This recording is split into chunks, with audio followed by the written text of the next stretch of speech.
بسم اللہ الرحمن الرحیم۔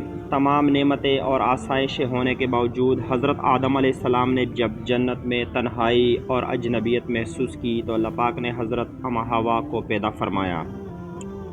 محمد بن اسحاق حضرت ابن عباس سے روایت کرتے ہیں کہ حضرت آدم علیہ السلام سو رہے تھے کہ اللہ پاک نے ان کی چھوٹی پسلی سے حضرت حوا علیہ السلام کو پیدا فرمایا۔ جب حضرت آدم علیہ السلام نے نیند سے جاگے تو دیکھا کہ ان کے پاس ایک ایسی مخلوق لیٹی ہے جو ان سے کچھ زیادہ مختلف نہیں ہے کہ جب حضرت آدم علیہ السلام نے اپنے ہی جیسے خوبصورت مخلوق کو اپنے پاس لیٹے دیکھا تو ان کی طرف دست مبارک بڑھانے کا ارادہ فرمایا تو فرشتوں نے عرض کی ٹھہر جائیے، پہلے ان کا مہر ادا کرے۔ آپ علیہ السلام نے فرمایا ان کا مہر کیا ہے؟ فرشتوں نے عرض کی ان کا مہر یہ ہے کہ آپ ہمارے سردار محمد مصطفیٰ صلی اللہ علیہ وآلہ وسلم پر 10 مرتبہ درود پڑھیں۔ سبحان اللہ۔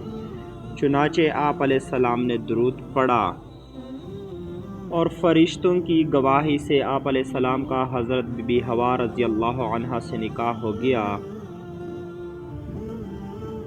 روایت میں ہے کہ حضرت آدم علیہ السلام اور حضرت حوا 60 سال تک جنت میں رہے، لیکن ان کو حق زوجیت ادا کرنے کا حکم نہ تھا اور نہ بچے پیدا کرنے کا۔ حضرت آدم اور حضرت حوا بڑے آرام و سکون سے جنت میں رہنے رہے اور اس عرصے میں دونوں پر جنت کے کسی بھی حصے میں جانے پر پابندی نہ تھی۔ شیطان اب ان دونوں کا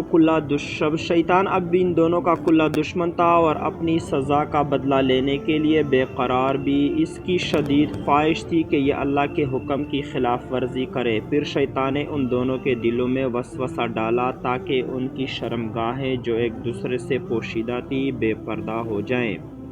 حضرت آدم علیہ السلام اور حضرت حوا کے لباسوں کے متعلق یہاں پر 2 طرح کی روایات ہیں۔ ایک روایت تو یہ ملتی ہے کہ جنت میں ان دونوں کا لباس بھی جنتی تھی جس میں ان دونوں کے سروں پر تاج بھی تھی، جبکہ دوسری روایت کے مطابق ان کے جسم جنتی درختوں کے پتے تھے جن سے ان کے ستر ایک دوسرے سے پوشیدہ تھے۔ اب شیطان روز ان کے دلوں میں وسوسے ڈالتا رہا اور ایک دن کہنے لگا تمہارے رب نے تم دونوں کو اس درخت سے اس لیے منع فرمایا کہ کہیں یہ پھل کھا کر تم دونوں فرشتے نہ ہو جاؤ یا کہیں ہمیشہ زندہ رہنے والوں میں سے ہو جاؤ۔ شیطان کی شیطانی اور بہکاوے والی باتیں سن کر حضرت حوا سوچنے پر مجبور ہو گئی۔ آخرکار شیطان کی مسلسل کوششیں اور سازشیں رنگ لے ہی آئی۔ اس نے حضرت حوا کو پھل کھانے پر راضی کر لیا۔ ایک دن حضرت حوا نے حضرت آدم علیہ السلام سے کہا کہ ہم اس شجر ممنوعہ کا ذرا سا حصہ کھا کر تو دیکھیں، آخر وہ کیا راز ہے جو اللہ نے اس سے کھانے سے منع فرمایا ہے۔ شروع میں تو حضرت آدم علیہ السلام اس کے لیے قطعی طور پر تیار نہ تھے، لیکن پھر حضرت حوا کے مسلسل اصرار پر بعدل نخواستہ وہ بھی راضی ہو گئے۔ خیر، حضرت آدم اور حضرت حوا پھل کھانے پر تیار ہو گئے اور ابھی پوری طرح پھل چکھا بھی نہ تھا کہ ان کی 70 گاہیں ایک دوسرے پر عیاں ہو گئی، جس پر دونوں نے پریشانی کے عالم میں جنت کے درختوں کے پتے توڑ توڑ کر اپنا بدن چھپایا۔ اللہ نے دونوں کو پکارا اور فرمایا کیا میں نے تم کو منع نہیں کیا تھا کہ اس درخت کا پھل نہ کھانا اور شیطان کے ورغلانے میں نہ آنا؟ یہ تمہارا کھلا دشمن ہے۔ دونوں نے جب اللہ کی پکار سنی تو مارے خوف الہی کے کام پہ اٹھے۔ اللہ پاک پھر فرمانے لگا اب تم دونوں ایک خاص مدت تک زمین پر ہی رہو گے جہاں تم ایک دوسرے کے دشمن ہوگے اور وہاں ہی مرنا ہے اور اسی میں سے پھر پیدا ہونا ہے۔ پھر دونوں کو زمین کی طرف روانہ کر دیا گیا۔ روایت میں ہے کہ حضرت آدم ہند جبکہ حضرت حوا کو جدہ میں اتارا گیا۔ دونوں ایک دوسرے کو ڈھونڈنے لگے لیکن ایک دوسرے کو ڈھونڈ نہ پائے۔ حضرت سعدی لکھتے ہیں کہ حضرت آدم جب ہند میں اترے تو ان کے پاس حجر اسود اور جنت کے درختوں کے پتے بھی تھے جن کو انہوں نے زمین پر پھیلایا۔ حضرت ابن عباس سے مروی ہے کہ حضرت جبرائیل حضرت آدم علیہ السلام کے پاس آئے اور گندم کے 7 دانے ساتھ لائے۔ حضرت آدم علیہ السلام نے پوچھا یہ کیا ہے؟ عرض کیا یہ اس درخت کا پھل ہے جس سے آپ کو روکا گیا تھا لیکن آپ نے تناول کر لیا تھا۔ فرمایا تو اب میں اس کا کیا کروں؟ عرض کیا ان کو زمین میں بو دیجئے۔ حضرت آدم ایک طویل عرصے تک اللہ کی بارگاہ میں روتے رہے۔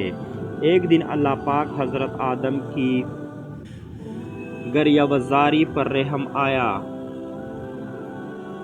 تو اللہ پاک نے حضرت جبرائیل کو بھیجا کہ آدم کو معافی کی خوشخبری سنا دو۔ حضرت آدم خوشی سے سرشار بارگاہ خداوندی میں سربا سجود ہو کر شکر بجا لائے۔ پھر حضرت جبرائیل انہیں لے کر مکہ آئے جہاں حضرت آدم نے کعبہ شریف کی بنیاد رکھی اور حجر اسود کو کعبہ کی دیوار پر نصب فرمایا۔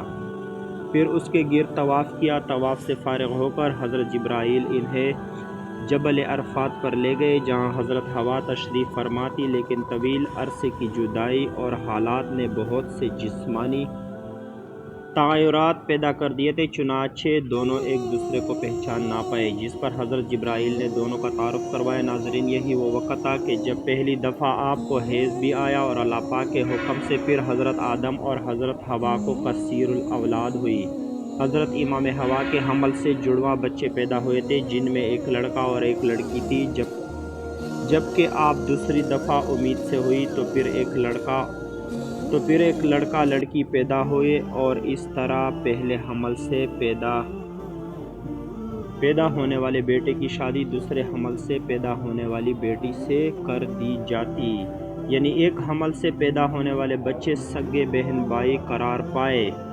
ناظرین، یہاں آپ کو یہ بات بتاتے چلیں کہ اللہ تعالیٰ نے حضرت حوا کو خود ہی حضرت آدم علیہ السلام کی زوجیت کے لیے پیدا فرمایا تھا، اس لیے نکاح پڑھانے کی ضرورت نہیں تھی، بلکہ اللہ پاک نے فرشتوں کی گواہی میں حضرت حوا کو حضرت آدم علیہ السلام کی زوجہ بنایا تھا۔ قرآن پاک میں اللہ پاک نے حضرت حوا کے لیے زوجہ حضرت آدم کا لفظ ہی استعمال کیا گیا ہے۔ ناظرین، فرشتے حضرت آدم کی پیدائش سے آزمائے گئے، جبکہ انسان کو بھی اللہ پاک آزمائش میں مبتلا کرتا ہے کہ کون فرمان برداری کرتا اور کون نافرمانی کرتا ہے، اور جو دنیا اور آخرت کے بارے میں غور و فکر کرتا ہے وہ ایک کی دوسرے پر فضیلت جان لیتا ہے اور پہچان لیتا ہے کہ دنیا آزمائش کا گھر اور فنا ہونے والی ہے، جبکہ آخرت بدلے کا ہمیشہ باقی رہنے والا گھر ہے۔ لہٰذا دوستو، ہمیں چاہیے کہ ہم ان لوگوں میں سے ہو جائے جو دنیا کی ضرورت آخرت کی ضرورت پر وار دیتے ہیں، اور بے شک نیکی کی توفیق اللہ پاک ہی کی طرف سے ملتی ہے۔ اللہ پاک مجھے اور اس ویڈیو دیکھنے والے تمام افراد کو گناہوں سے دور رہنے اور نیک اعمال کرنے کی توفیق عطا فرمائے۔ اگر ویڈیو اچھی لگی ہو تو چینل کو لائک اور سبسکرائب ضرور کریں۔ ہمیں دیجیے اجازت۔ اللہ حافظ۔